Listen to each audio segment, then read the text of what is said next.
The Prophet ﷺ asked his companions a very good question. How would you describe the joy and happiness of the following person? Someone who was traveling on a camel, loaded with food and water, but the destination was far away and the process was very rough. It was an open desert, empty, barren, no trees, no living beings, no water, no well, very harsh conditions. So while he was traveling, at one point he told himself, I will go under a tree and rest. While he was resting, what happened? He fell asleep. As he was sleeping, the camel, with all the food and drink, somehow the reins, the rope got loosened up and it left the man. Allahu Akbar. Eventually, after some time, that man woke up. When he woke up, where's the camel?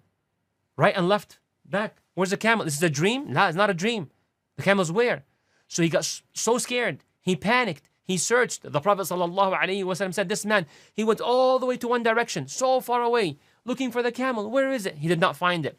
Went to a second direction, as far as he can, looking around. Where's the camel? No camel. Went to a third direction, searching for the camel, but he did not find anything.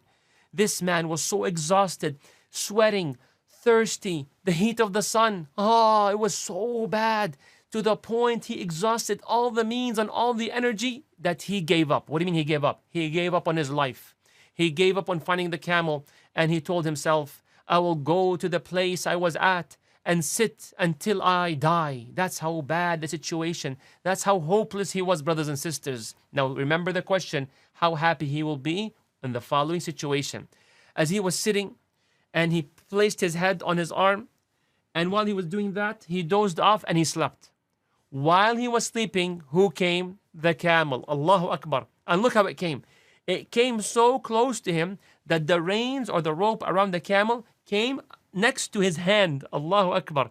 Then he opened up his eyes. He looked and he saw the camel. Allahu Akbar. He grabbed the reins of the camel and then he went and he said, Allahumma, oh Allah, you are my slave. Hold on, don't judge me. That was what he said. Yes, he said that. Oh Allah, you are my slave and I am your Lord. The Prophet ﷺ said, this man made a mistake for how happy he was. The Sahaba said, yes, we can definitely answer the question by saying this man was so happy, unlike any other situation in the world pretty much.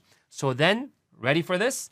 The Prophet ﷺ said, Allahu Akbar, Allah is happier when his servant repents and asks Allah's forgiveness more than that man who found his camel and belongings. Allahu Akbar. So yes, repent to Allah because you fear Allah's punishment. Repent to Allah because you want to start a new page. But also repent to Allah so Allah can be happy. May Allah allow us to be of those whom Allah is happy with. May Allah forgive us all. Amin Rabbil Alameen. Wassalamu alaikum.